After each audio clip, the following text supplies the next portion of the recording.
Hello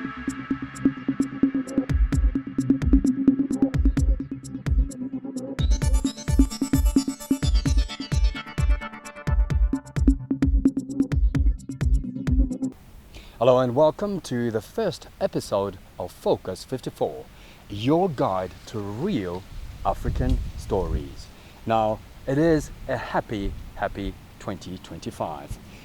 Now, we trust also that you had a fantastic festive season.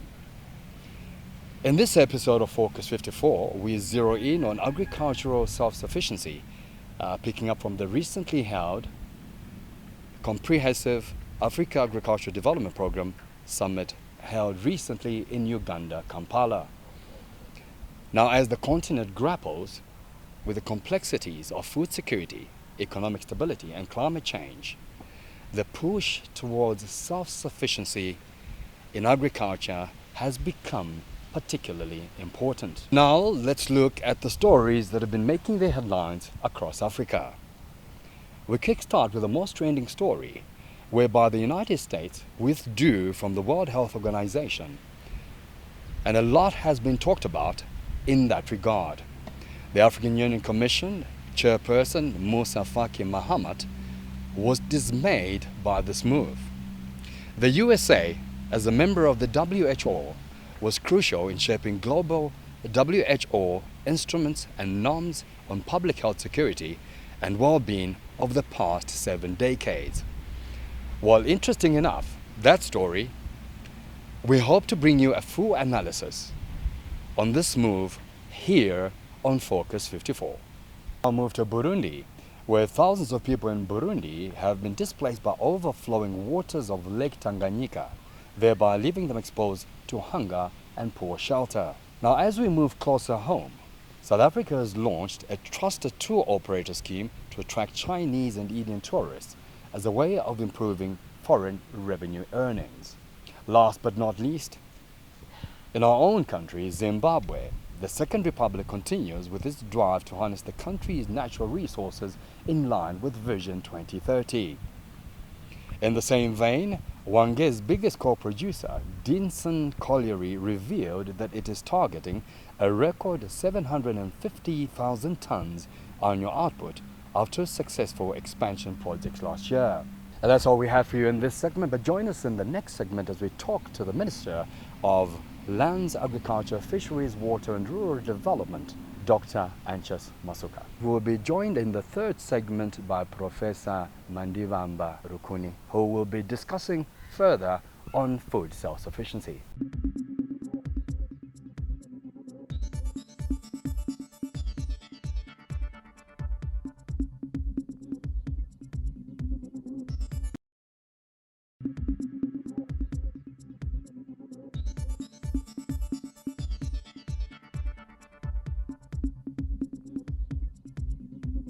Welcome back to the second segment of Focus 54, where we talk about all things that are affecting the African continent. And today we're joined by the Minister of Lands, Agriculture, Fisheries and Rural Development, Dr Anxious Masuka.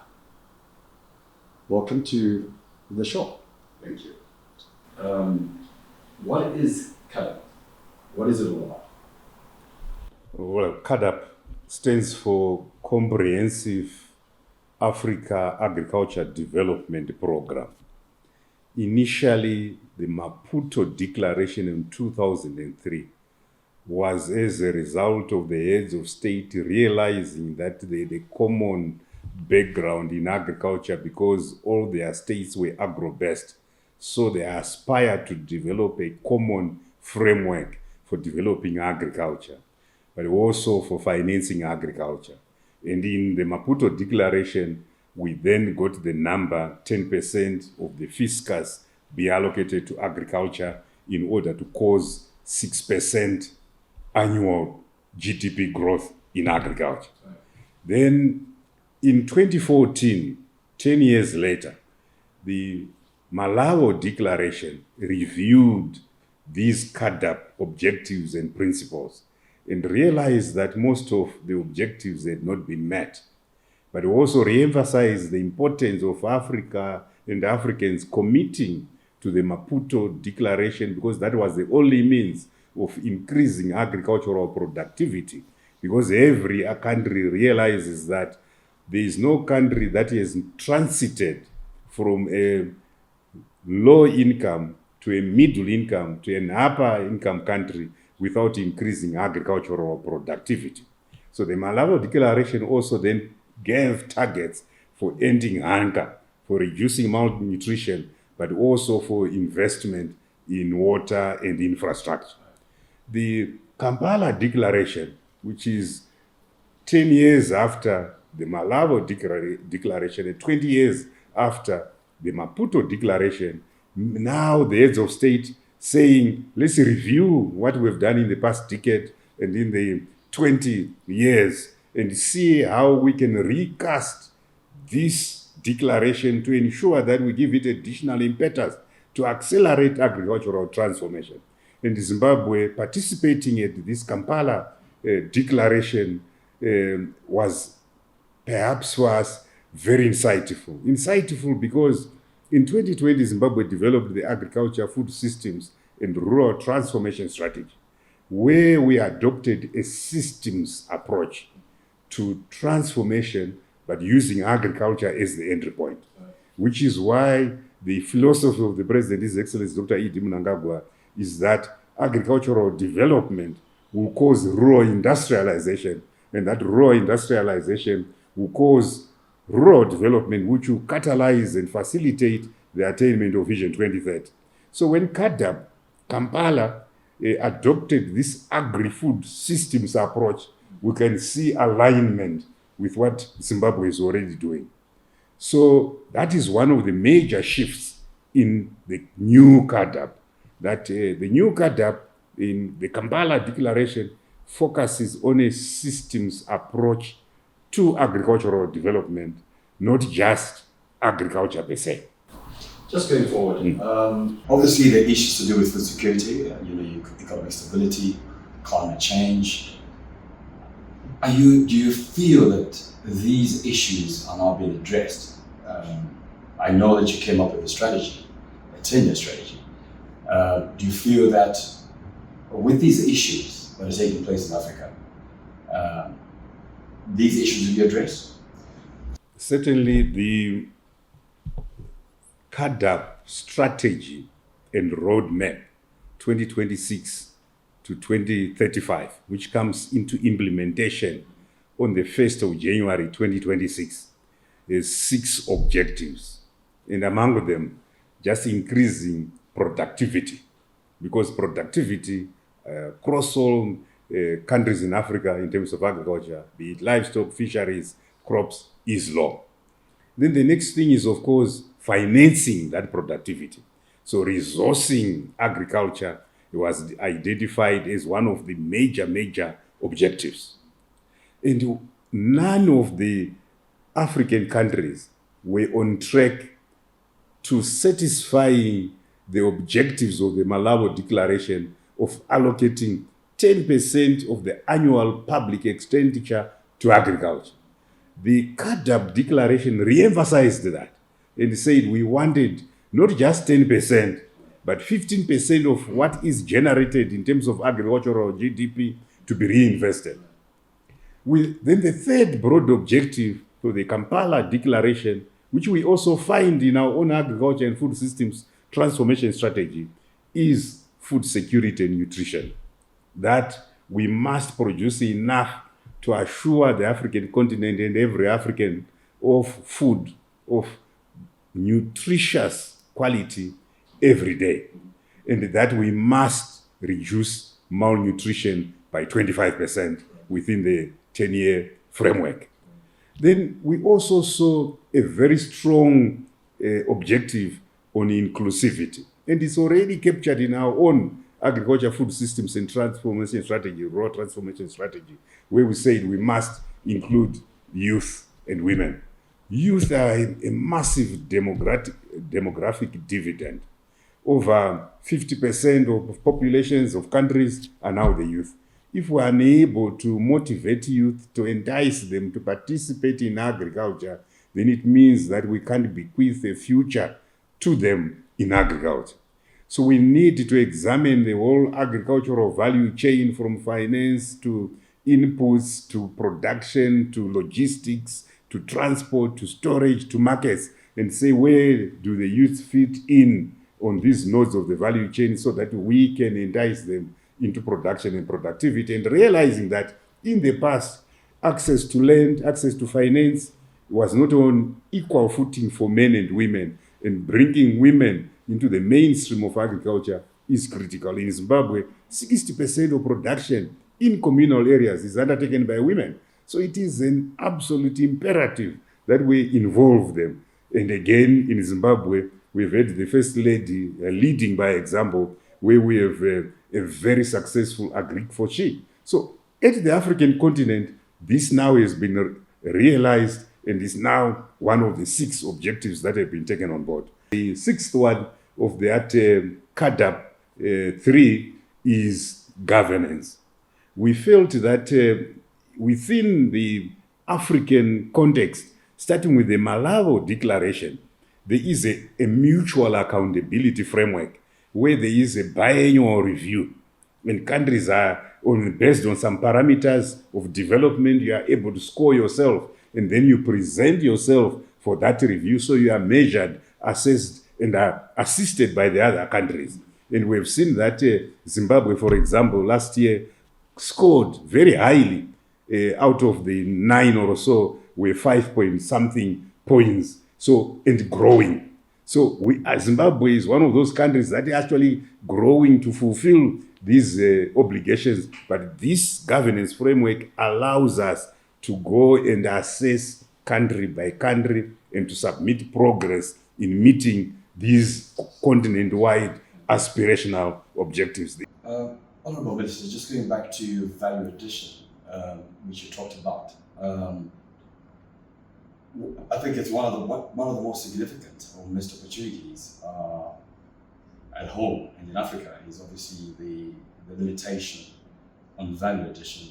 Do we have the capacity at the moment to then value add what we're growing? Zimbabwe is an agro-based economy, so we are very diversified, and we're actually further ahead than many other countries. 63% of the raw material in manufacturing in Zimbabwe comes from agriculture. So there's already quite a lot of value addition that's taking place. 40% of the products from manufacturing are consumed by agriculture. But we can do much more. Let's look at this in the context of Vision 2030, where we've said we want to be a prosperous and empowered upper middle income society by 2030. But 62% of our population is in rural areas. And these 9.2 million or so are daily involved in agriculture. So it is agriculture done differently that is going to uplift, increase incomes for these rural people. So currently, they are just, many of them, economic spectators.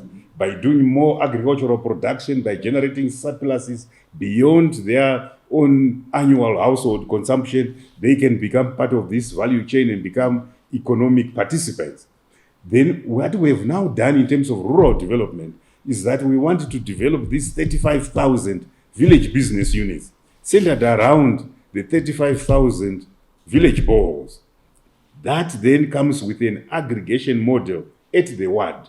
So they are able now to bring in vegetables to a ward collection center, do some quality control, and begin value addition and beneficiation. Thank you, Honourable Minister, for being part of Focus 54. It was indeed a pleasure, and thank you so much for being part of the program.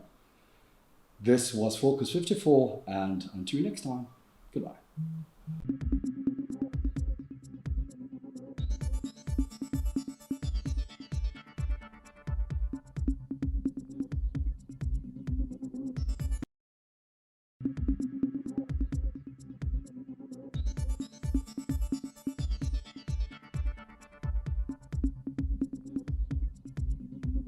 Welcome back to the third segment of Focus 54.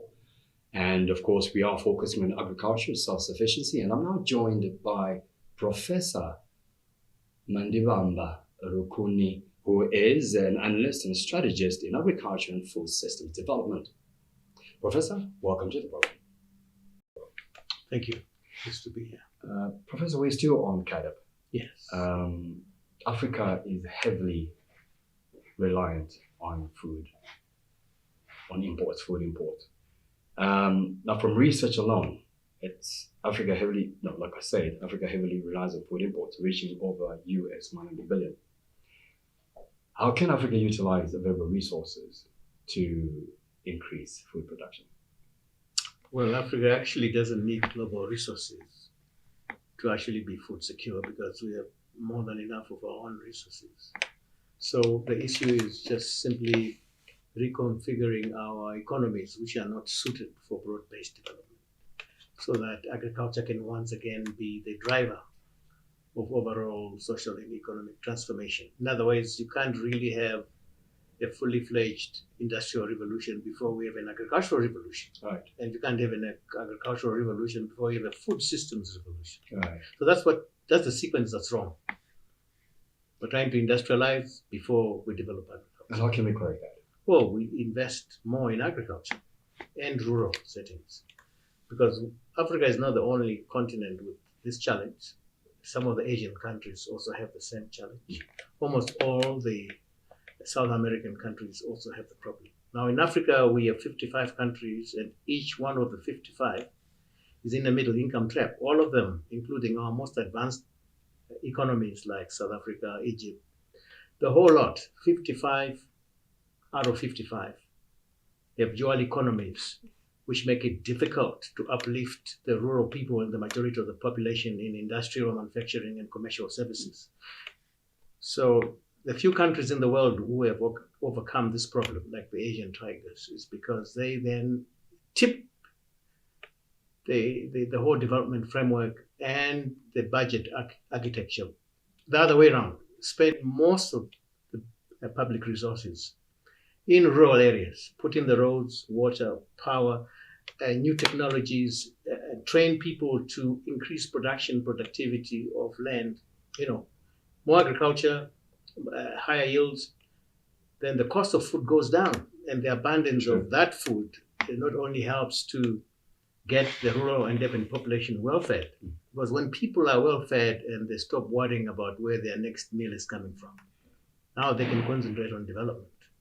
In Africa, we haven't done that, especially the urban population is potentially quite hungry. Right. Food is expensive, and there's not much industry going on there. So you have this double-edged sword of trying to develop the urban manufacturing sector when the raw materials, such as your grains and so on, are still expensive because the yields are not high. Well, so the long and the short is that CAADP, which has been around for 20 years now, started off a brilliant idea. So in 2003, when the African heads of states met in Maputo and they actually put together CAADP, the idea was to get all African countries to invest more than 10% of their total budget on agriculture. It hasn't quite happened, even over 20 years. Yeah. And even in countries where that has happened, still the quality of investment hasn't been quite right. It hasn't really gone in to mass uplift the smallholder farmers who are the mainstay of agriculture on the continent. Just on that note, do we have enough knowledge as Africans to harness that intellectual capacity, that intelligence? Do we have the capacity? Are we in sync in terms of the vision itself? Well, I'm 72 years old now, and 40 years as a professional, I thought we had the answers, and I thought it's just incompetence on the part of African intellectuals, African governments, but if I knew what I know now then, it's actually none of the above, because the problem is at a higher level. Incompetence, corruption, maladministration worsen the problem, but that's not the main reason why we have this problem. The main reason is the structure of the economy is wrong. When the colonials left us with a dual economy, even when it looks nice, A dual economy means you've got two economies in one. One where a small proportion of the population is urbanized and participates in industrial manufacturing activities and the commercial downstream activities. The majority of the people are still left out.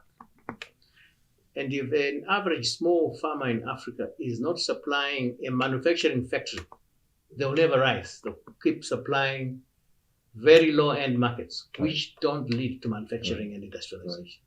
So that dual economy is a structure that needs to be corrected. That's what leads us into the middle income trap, where every African country can develop up to middle income, even upper middle income. End of the story, you never go beyond that. Because it's up to us Africans to wake up and realize that we're already on our way to being a highly, highly advanced society. Everything that we had, kind of some of it still exists today, but for CAADP, the shift has been to trying to consume mostly foreign foods. So there's a rapid growth of consumption in wheat products, Irish potatoes, name it, stuff that you have to import or you have to grow under conditions which are not quite suited to Africa. Okay, sorry to... Yes, of course. We Otherwise, I'll talk all afternoon. Yeah, I guess so. But it's not a bad thing, though, you know. It takes me your points that you bring up, taking me back to the recent summit that was held in Uganda, Kampala. Oh, yes. If you can correct me. Yes. Where a 10-year CAADP strategy was drafted. Yes. And do you feel that 10-year strategy will eventually or will benefit the member states? You know, that strategy is okay. I mean, it's a decent piece of work. There was a lot of research, analysis, consultation, but at the end of the day, I don't think it addresses the primary root of the problem. It is trying to address problems at a slightly lower level than the problem is created. You know, and also the methods that are going to be used to implement needed to be improved. It's a very, very popular program. It's the most widely accepted of the African Union programs by far. Every African country loves CAADP. I mean, I dream and breathe CAADP. That's what I always believed we can do it as Africans. This is the third strategy. The first one was 2003 after Maputo. Then 10 years later, we went to Malabo after a review of CAADP. I actually participated in the review. We went for another 10 years. It did not produce the results. Now we've come up with a third strategy. Like I say, a fairly decent attempt. Maybe for the benefit of the viewers, what exactly is this third strategy? Africans are still hungry and importing food, even after 20 years of CAADP. So there's an attempt to now say, let's try and focus on the food systems and see if that won't make a difference. And let's try and see if we can basically invest more in